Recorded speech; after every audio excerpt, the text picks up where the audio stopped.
Hello, dear students. Very good evening. Audible? Good evening, everyone. ಕೇಳಿಸ್ತಾ ಇದೆಯಾ? Clear ಆಗಿ ಕೇಳಿಸ್ತಾ ಇದ್ರೆ ಎಸ್ ಅಂತ ಉತ್ತರ ಕೊಡಿ ನೋಡೋಣ. If you can clearly hear me, comment yes. If you can clearly hear me, in the comment section you can just text yes. Okay, ya good. ಈಗೀಗ ಉತ್ತರಗಳು ಬರ್ತಾ ಇವೆ. Very good evening. ಇವತ್ತು ನಾನು ನಿಮಗೆ ತುಂಬಾ ಇಂಪಾರ್ಟೆಂಟ್ ಆಗಿರೋ ಒಂದು ವಿಚಾರವನ್ನು ಹೇಳ್ಕೊಡ್ತೀನಿ. ನಾವು ಲಾಸ್ಟ್ ಕ್ಲಾಸ್ನಲ್ಲಿ ಕುಡ್ನ ಬಗ್ಗೆ ನೋಡಿ ಕಲ್ತ್ಕೊಂಡಿದ್ದೀವಿ, ಹೌದಲ್ವಾ? ಇವತ್ತು ನಾ ಹೇಳ್ಕೊಡ್ತಾ ಇರೋ ವಿಚಾರ ಏನಿದೆ, ಇದು ನಿಮಗೆ ಬಹಳ ಇಂಪಾರ್ಟೆಂಟ್ ಆಗುತ್ತೆ. ನೀವು ಇದನ್ನು ಎಷ್ಟು ಸಾಧ್ಯ ಆಗುತ್ತೆ ಅಷ್ಟು ನೀವು ಪ್ರಾಕ್ಟೀಸ್ ಮಾಡ್ತಾ ಹೋಗಿ. ಹಾಗಾದರೆ ಏನಂತ ಕಾನ್ಸೆಪ್ಟ್ ಇವತ್ತು ಹೇಳ್ಕೊಡ್ತಾ ಇದ್ದೀನಿ. ಇವತ್ತು ನಿಮ್ಮ ಜೊತೆಯಲ್ಲಿ ನಾನು ಇಂಪಾರ್ಟೆಂಟ್ ಆಗಿರುವಂತಹ ಎವ್ರಿಡೇ ಸೆಂಟೆನ್ಸಸ್ಸನ್ನು ಡಿಸ್ಕಸ್ ಮಾಡ್ತಾ ಹೋಗ್ತೀನಿ. ಓಕೆ, ಇದರಲ್ಲೇನು ಹೊಸದಿದೆ ಇದೆ ಏನು ಹೇಳ್ತೀನಿ. ಇವತ್ತು ನಾವು ನೋಡೋಣ. Today we will be looking in to simple daily sentences. Okay, ಸೆಂಟೆನ್ಸಸ್ನ ನಾನು ನಿಮಗೆ ಇಂಗ್ಲೀಷ್ನಲ್ಲೂ ಕೊಡ್ತೀನಿ, ಸೆಂಟೆನ್ಸಸ್ನ ಕನ್ನಡ ಭಾಷೆಯಲ್ಲೂ ಕೊಡ್ತೀನಿ. I will give you in both the languages so that ನಿಮಗೆ ನೋಡಿದ ತಕ್ಷಣ ಗೊತ್ತಾಗಬೇಕು. ಯಾವ ಥರ ಇರುತ್ತೆ, ಈಗ ಎಲ್ಗೋ ಟ್ರಾವೆಲ್ ಮಾಡ್ತಾ ಇರ್ತೀರಾ ಅಥವಾ ಟ್ರಾವೆಲಿಂಗಲ್ಲಿ ಇರ್ತೀರಾ, ಅಲ್ಲಿ ಸೆಂಟೆನ್ಸಸ್ ಹೇಗೆ ಯೂಸ್ ಮಾಡೋದು. ಒಂದು ಮಾರ್ಕೆಟ್ಗೆ ಹೋಗಿರ್ತೀರಾ, ಆ ಮಾರ್ಕೆಟಲ್ಲಿ ಏನಾದರೂ ಪರ್ಚೇಸ್ ಮಾಡಬೇಕು, ಈ ವಸ್ತು ಎಷ್ಟು ಅಂತ ಕೇಳಬೇಕು, ಎಷ್ಟಾಯಿತು ಅಂತ ಕೇಳಬೇಕು, ಎಷ್ಟು ಕೊಡಬೇಕು, ಎಲ್ಲಿ ಸಿಗುತ್ತೆ ನೋಡಿ, ಈ ಥರ ಪ್ರಶ್ನೆಗಳು ಬರ್ತವೆ. ಸ್ಕೂಲಲ್ಲಿ ಇರ್ತೀರಾ, ಅಲ್ಲಿ ಯಾವ ಥರ ಮಾತಾಡ್ತೀರಾ, ನಿಮ್ಮ ಫ್ಯಾಮಿಲಿ ಬಗ್ಗೆ ಹೇಳಬೇಕು, ಹೇಗೆ ಹೇಳ್ತೀರಾ. ಸೊ ಸಿಚುವೇಶನ್ಸ್ನ ಕೊಡ್ತಾ ಸೆಂಟೆನ್ಸಸ್ನ ಹೇಳ್ಕೊಡ್ತೀನಿ. ಕ್ಲಿಯರ್ ಇದೆಯಾ? ಎಸ್ ಅಂತ ಹೇಳಿ students. If it is clear, say yes. You can use the comment section to give or to send your answers. Yes ಅಂತ ಹೇಳ್ಬೋದು ನೀವು. Okay, good. Yeah, very good. ಇವತ್ತು ನಿಮ್ಮ ಕಡೆಯಿಂದ ನನಗೆ ಯಾವುದೇ ಎಕ್ಸಾಂಪಲ್ಸ್ ಇರೋದಿಲ್ಲ. ಇವತ್ತು ನಾನು ಹೇಳ್ತೀನಿ, ಪ್ರತಿಯೊಂದನ್ನು ಕೂಡ ಬರ್ಕೋತಾ ಹೋಗಬೇಕು. ನಾನು ಹೇಳೋ ಪ್ರತಿಯೊಂದನ್ನು ಕೂಡ ಬರ್ಕೊಳ್ತಾ ಹೋಗಬೇಕು. Ready? Yeah, yes. Come, let's start. So first very ಬೇಸಿಕ್ಕಿಂದ ಸ್ಟಾರ್ಟ್ ಮಾಡ್ತಾ ಇದ್ದೀನಿ ನಾನು. ಸೊ ಏನು ಅಂತಂದರೆ, ಯಾರನ್ನಾದರೂ ಹೇಗಿದೆಯಾ ಅಂತ ಕೇಳಬೇಕು. ನೋಡಿ, ಆನ್ಸರ್ಸ್ ಯಾರು ಕಳಿಸ್ಬೇಡಿ, ನೋಟ್ ಮಾಡ್ಕೊಳ್ಳಿ. ಕನ್ನಡದಲ್ಲೂ ಕೊಡ್ತೀನಿ, ಬರ್ಕೊಳ್ಳಿ. ಇದು ಸಿಂಪಲ್, ಇದು ಗೊತ್ತಿರತ್ತೆ ನಿಮಗೆ. ಯಾರನ್ನಾದರೂ ನೀವು ಹೇಗಿದೆಯಾ ಅಂತ ಕೇಳಬೇಕು, ಹೇಗಿದ್ದೀರಾ ಅಂತ ಕೇಳಬೇಕು. ಆವಾಗ ನೀವು ಯೂಸ್ ಮಾಡುವಂತಹ ಪದಗಳು ಇಂಗ್ಲೀಷ್ನಲ್ಲಿ ಹೀಗಿರುತ್ತೆ. ಏನು, ಹೌ ಆರ್ ಯು, ಹೇಗೆ ಹೇಳ್ಬಹುದು, ಹೇಗಿದ್ದೀರಾ ಅಥವಾ ಹೇಗಿದ್ದೀಯಾ, ಅದು ಓಕೆ. ಎರಡರಲ್ಲಿ ಒಂದು, ಹೇಗಿದ್ದೀರಾ ಅಥವಾ ಹೇಗಿದ್ದೀಯಾ. ನೋಡಿ, ಈ ತರಹ ಬರುತ್ತೆ. And end this with a question mark it self. ಇದನ್ನು ಆದಷ್ಟು ಕ್ವೆಶ್ಚನ್ ಮಾರ್ಕ್ ಜೊತೆನೇ ಎಂಡ್ ಮಾಡ್ತಾ ಹೋಗಿ. ಮೊದಲನೇದು ತುಂಬ ಸಿಂಪಲ್, ಇದೆಲ್ಲ ನಿಮಗೆ ಗೊತ್ತಿರೋ ವಿಚಾರ, ಹೌದಲ್ವಾ? ನೆಕ್ಸ್ಟ್, ನಿಮ್ಮನ್ನು ಯಾರೋ ಕೇಳ್ತಾರೆ ಹೇಗಿದ್ದೀಯಾ ಅಂತ, ಏನಂತ ಹೇಳ್ತೀರಾ? I am fine, thank you. ನಿಮಗೆ ಯಾರಾದರೂ ಹೇಗಿದ್ದೀಯಾ ಅಂತ ಕೇಳಿದ್ರೆ ನೀವು ಈ ರೀತಿಯಲ್ಲಿ ಉತ್ತರ ಕೊಡಬೇಕು. Okay, if any person is asking you how are you, you need to answer them like this. ಗೊತ್ತಾಗ್ತಿದೆ ಅಲ್ವಾ? ಏನಂತ ಆನ್ಸರ್ ಮಾಡಬೇಕು? I am fine, thank you. ಅರ್ಥ ಏನು? ನಾನು ಚೆನ್ನಾಗಿದ್ದೀನಿ, ಥ್ಯಾಂಕ್ ಯು, ಧನ್ಯವಾದಗಳು. ಈ ತರಹ ನಾವು ಹೇಳ್ತೀವಿ. ಕನ್ನಡದಲ್ಲಿ ನಾವು ಇಷ್ಟೊಂದು ಫಾರ್ಮಾಲಿಟೀಸ್ ತೋರಿಸಲ್ಲ. ಹಾಂ, ಚೆನ್ನಾಗಿದ್ದೀನಿ ನೀವು ಅಂತ ನಾವು ಕೇಳ್ತೀವಿ ಇನ್ ರಿಟರ್ನ್. ಬಟ್ ಇಂಗ್ಲೀಷ್ನಲ್ಲಿ ಐ ಆಮ್ ಫೈನ್ ಆದಮೇಲೆ ಥ್ಯಾಂಕ್ ಯು. ಯಾಕೆ? ಅವ್ರು ನಿಮ್ಮ ವಿಚಾರ, ನಿಮ್ಮ ಬಗ್ಗೆ, ಹೆಲ್ತ್ ಬಗ್ಗೆ ಅಥವಾ ನಿಮ್ಮ ಬಗ್ಗೆ ಕೇಳಿದ್ರು ಅಂತ ಥ್ಯಾಂಕ್ ಯು ಹೇಳ್ತವೆ. ಸೊ ಈ ಥರ ಬರುತ್ತೆ. ಇದನ್ನು ಹೇಗೆ ತಗೋಬಹುದು ಅಂದರೆ, ಐ ಆಮ್ ಫೈನ್, ನಾನು ಆರಾಮಾಗಿದ್ದೇನೆ, ಚೆನ್ನಾಗಿದ್ದೇನೆ, ಎರಡರಲ್ಲಿ ಒಂದು.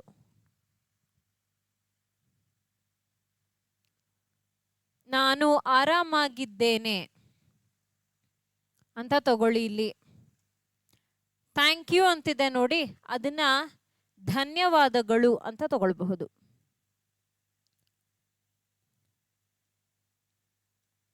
ಓಕೆ, ನಾನು ಆರಾಮಾಗಿದ್ದೇನೆ ಸಪ್ರೇಟ್ ಮಾಡಿ ಆದರೂ ಬರಿಬೋದು ಅಥವಾ ಆರಾಮವಾಗಿದ್ದೇನೆ ಧನ್ಯವಾದಗಳು.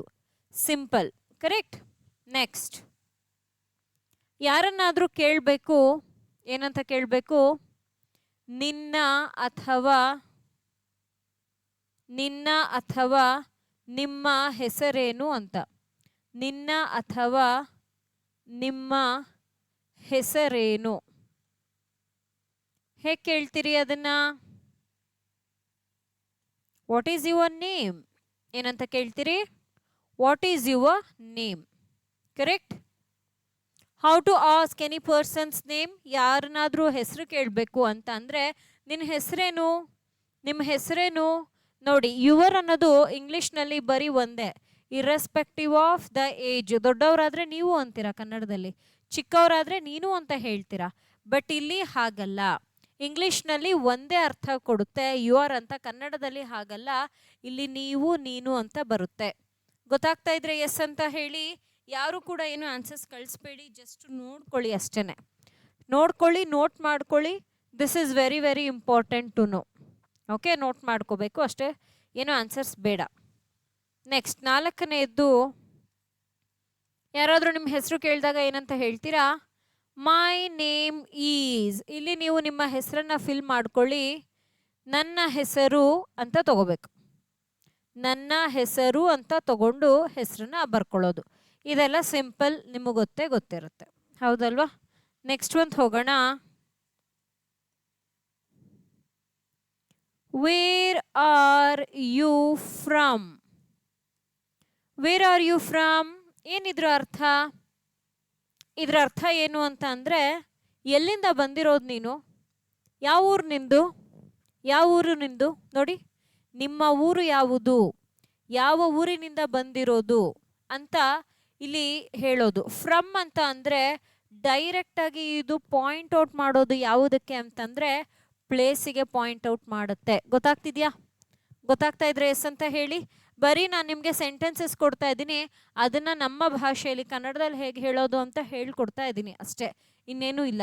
ಸೊ ಹಾಗಾಗಿ ಇಲ್ಲಿ ನೀವು ನೋಟ್ ಮಾಡ್ಕೋಬೇಕು ಪ್ರತಿಯೊಂದನ್ನು, ಇಲ್ಲ ಹೇಳ್ತಾ ಇರೋದನ್ನ. ವೇರ್ ಆರ್ ಯು ಫ್ರಮ್ ಅಂತ ಅಂದರೆ ಎಲ್ಲಿಂದ ಬಂದಿರುವುದು, ಹೀಗಾದರೂ ಪ್ರಶ್ನೆ ಮಾಡಬಹುದು. ಅಥವಾ ನೀನು ಎಲ್ಲಿಯವನು, ನೀನು ಎಲ್ಲಿಯವಳು, ನೀವು ಎಲ್ಲಿನವರು, ಈ ತರಹ ಬರುತ್ತೆ. ಓಕೆ, ಲೋಗೋ ಈ ಕಡೆ ಇಟ್ಬಿಡ್ತೀನಿ, ಒಂದು ನಿಮಿಷ.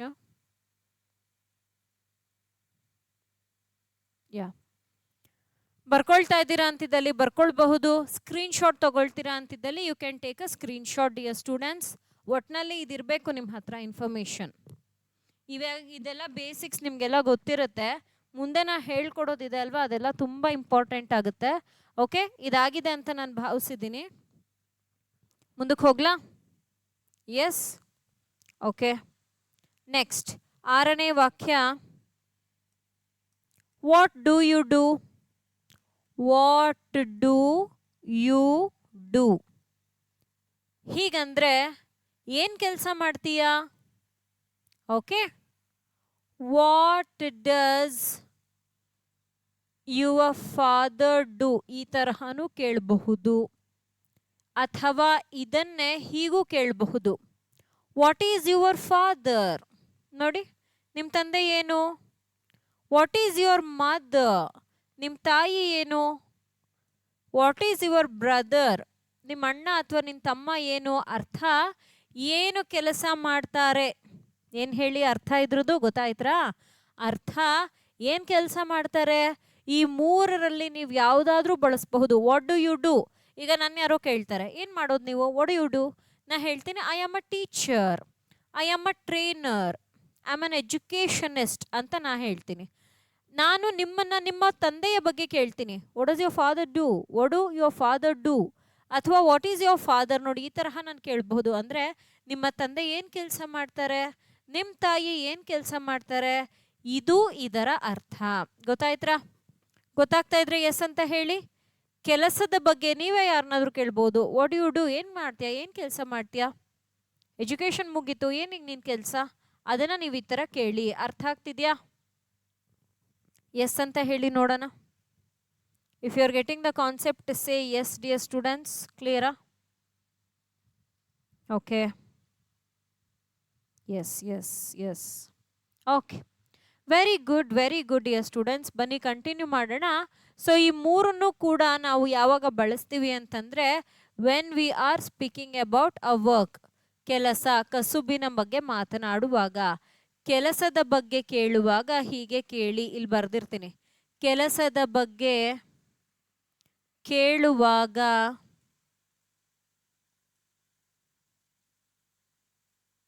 ಹೀಗೆ ಕೇಳಿ, ಸರಿನಾ? ಹೀಗೆ ಕೇಳಿ. ಸೊ ಈಗ ವಾಟ್ ಡು ಯು ಡೂ ಅಂತ ಇದೆ, ಅದನ್ನ ಏನಂತ ಬರೆಯೋದು? ಏನು ಕೆಲಸ ಮಾಡ್ತೀಯಾ? ಏನು ಕೆಲಸ ನಿಂದು? ಎನಿಥಿಂಗ್. ಏನು ಕೆಲಸ ಮಾಡುವೆ,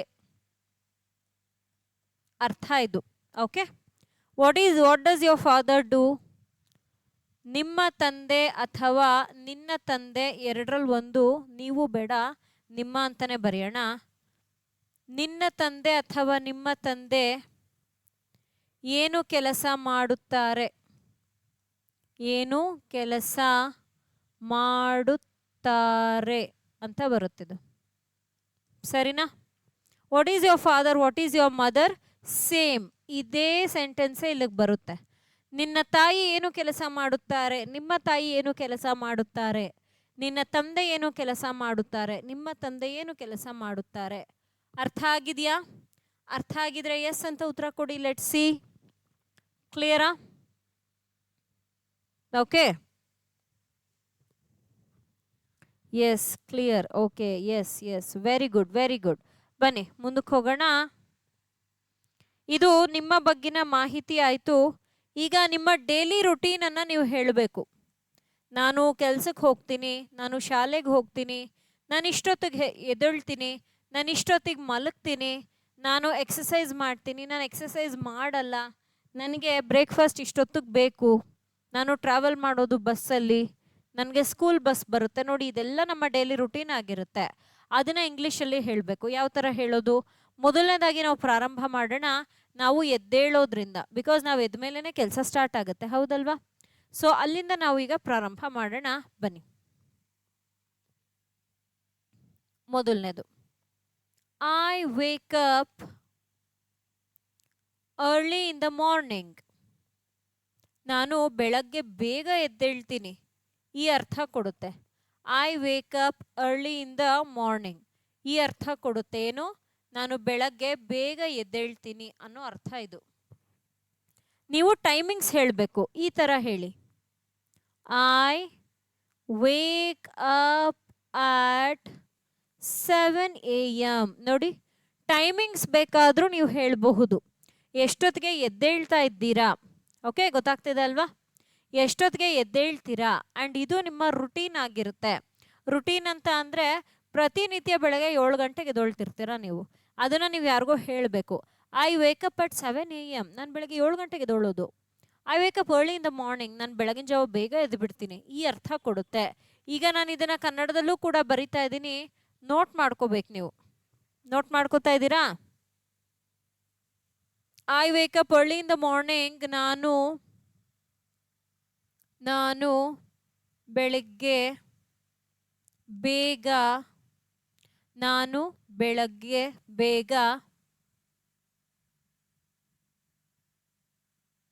ಎಚ್ಚರಗೊಳ್ಳುತ್ತೇನೆ ಅಂದರೆ ಎದ್ದೊಳ್ತೀನಿ. ಅದು ಆಡು ಭಾಷೆ ಆಯಿತು. ಬರವಣಿಗೆ ಭಾಷೆಯಲ್ಲಿ ಹೀಗೆ ಬರಿಬೇಕು. ನಾನು ಬೆಳಗ್ಗೆ ಬೇಗ ಎದ್ದೇಳುತ್ತೇನೆ, ಎಚ್ಚರಗೊಳ್ಳುತ್ತೇನೆ. ಎಚ್ಚರ ಅಂದರೆ ಎದ್ದೊಳ್ಳೋದು. ಅದೇ 7 AM ಬರಿಬೇಕು. ಹೇಗೆ ಬರಿತೀರಾ? ನಾನು ಬೇಕಾದರೆ ಹೀಗೂ ಬರೀರಿ. ನಾನು ಮುಂಜಾನೆ 7 ಗಂಟೆಗೆ ಎದ್ದೇಳುತ್ತೇನೆ. Okay, anything. ನಾನು ಯಾಕಿಲ್ಲಿ ನಿಮಗೆ ಕನ್ನಡದಲ್ಲೂ ಕೊಡ್ತಾ ಇದ್ದೀನಿ ಅಂತ ಅಂದರೆ ಕಾರಣ ಇಷ್ಟೇ. ಬಿಕಾಸ್ ನಿಮಗೆ ಪೂರ್ತಿ ಕ್ಲಾರಿಟಿ ಇರಬೇಕು ವಾಟ್ ಯು ಆರ್ ಲರ್ನಿಂಗ್ ಅಂತ. ಸೊ ಅದಕ್ಕೋಸ್ಕರ ನಾನು ನಿಮಗೆ ಕನ್ನಡದಲ್ಲೂ ಕೊಡ್ತಾ ಇದ್ದೀನಿ. ಕನ್ಫ್ಯೂಷನ್ಸೇ ಇರಬಾರ್ದು ನಿಮಗೆ. You should not carry any kind of confusion. That is my motto. ಅದಕ್ಕೋಸ್ಕರನೇ ನಾನು ಒಂದೇ ಕಂಟೆಂಟನ್ನು ಕನ್ನಡ ಮತ್ತು ಇಂಗ್ಲೀಷ್ ಎರಡರಲ್ಲೂ ಬರಿತಾ ಇದ್ದೀನಿ. ಕ್ಲಿಯರ್ ಇದ್ರೆ ಎಸ್ ಅಂತ ಹೇಳಿ ನೋಡೋಣ. ಕ್ಲಿಯರ್ ಇದ್ರೆ ಎಸ್ ಅಂತ ಹೇಳಿ. ನಿಮ್ಮ ಕಾಮೆಂಟ್ಸ್ನೆಲ್ಲ ನಾನು ಓದ್ತಾ ಇದ್ದೀನಿ ಇಲ್ಲಿ. ಕ್ಲಿಯರ್ ಇದೆಯಾ? Clear? Okay okay dear students, very good. Let's move ahead. ಇನ್ನು ಸ್ವಲ್ಪ ಸೆಂಟೆನ್ಸಸ್ ಬರೆಯೋಣ.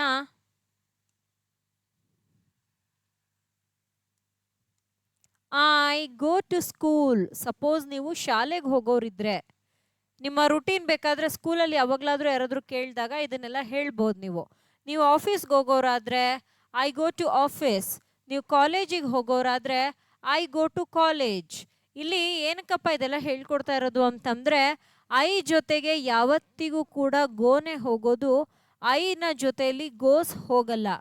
ಗೋಸ್ ಹೋಗಬೇಕು ಅಂದರೆ he goes to college, she goes to college, it goes to college. ನೋಡಿ ಈ ಥರ ಬರುತ್ತೆ. ಗೊತ್ತಾಗ್ತಿದೆಯಾ? ಗೊತ್ತಾಗ್ತಿದೆಯಾ ಕಾನ್ಸೆಪ್ಟು? ಈ ಥರ ಬರುತ್ತಲ್ಲಿ. ಕ್ಲಿಯರ್? ಬಟ್ ಗೋ ಅನ್ನುವಂಥದ್ದು ಐನ ಜೊತೆಯಲ್ಲಿ ಮಾತ್ರ ಬರುತ್ತೆ. ಇದೆಲ್ಲ ಮಾತಾಡುವಾಗ ನಿಮಗೆ ಸಿಂಪಲ್ ಅನಿಸುತ್ತೆ, ಬಟ್ ಕೆಲವರು ಮರ್ತು ಹೋಗ್ತೀರಾ. That is the reason why I am teaching all these things. ಅದಕ್ಕೋಸ್ಕರನೇ ಇದೆಲ್ಲ ನಾ ಹೇಳ್ಕೊಡ್ತಾ ಇರೋದು.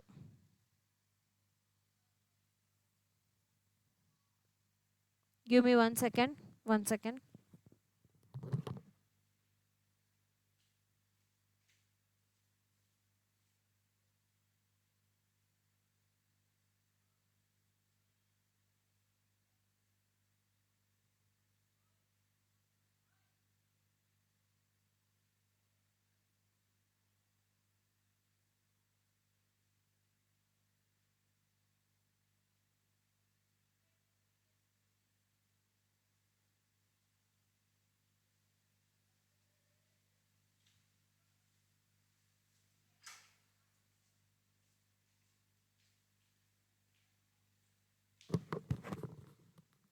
Okay, yes, let's move ahead. ಮುಂದಕ್ಕೆ ಹೋಗೋಣ. ನಾನಿಲ್ಲಿ ಹೇಳ್ತಾ ಇದ್ದೆ, ನೀವು ಶಾಲೆಗೆ ಹೋಗೋರಿದ್ದೀರಿ, ನೀವು ಆಫೀಸ್ ಅಥವಾ ಕಾಲೇಜ್ಗೆ ಹೋಗೋರಿದ್ದೀರಿ ಅಂದರೆ ಈ ತರಹ ಸೆಂಟೆನ್ಸಸ್ನ ನೀವು ಫ್ರೇಮ್ ಮಾಡಬಹುದು. ಸೊ ಈ ಸೆಂಟೆನ್ಸಸ್ನ ನಮ್ಮ ಕನ್ನಡ ಭಾಷೆಯಲ್ಲಿ ಹೇಗೆ ಹೇಳೋದು ಅದನ್ನು ಇಲ್ಲಿ ನಾನು ನಿಮಗೆ ಹೇಳ್ಕೊಡ್ತಾ ಇದ್ದೀನಿ. ನೋಡಿ, ಐ ಗೋ ಟು ಸ್ಕೂಲ್ ಏನಂತ ಹೇಳಬಹುದು? ನಾನು ಶಾಲೆಗೆ ಹೋಗುತ್ತೇನೆ. Okay. I go to office. ನಾನು ಆಫೀಸಿಗೆ, ಕಚೇರಿಗೆ ಏನಾದರೂ ಬರೀರಿ, ನಾನು ಕಚೇರಿಗೆ. ಅಥವಾ if you are going to college, ನಾನು ಕಾಲೇಜಿಗೆ ಹೋಗುತ್ತೇನೆ.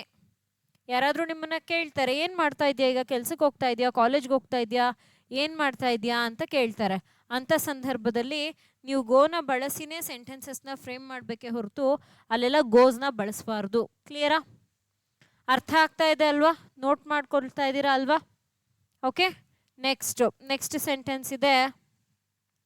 ಯಾರಾದರೂ ನಿಮ್ಮನ್ನು ಕೇಳ್ತಾರೆ, ಮನೆಗೆ ಯಾವಾಗ ಬರ್ತೀಯಾ ಅಂತ, ನೀವು ಹೇಳ್ತೀರಾ ಸಂಜೆ ಬರುತ್ತೇನೆ.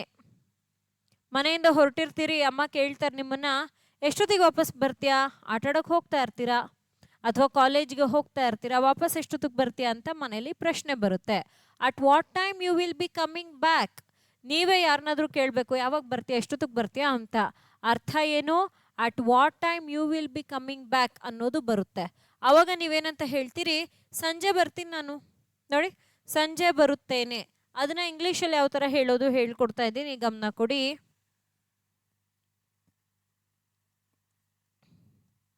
I come back in the evening.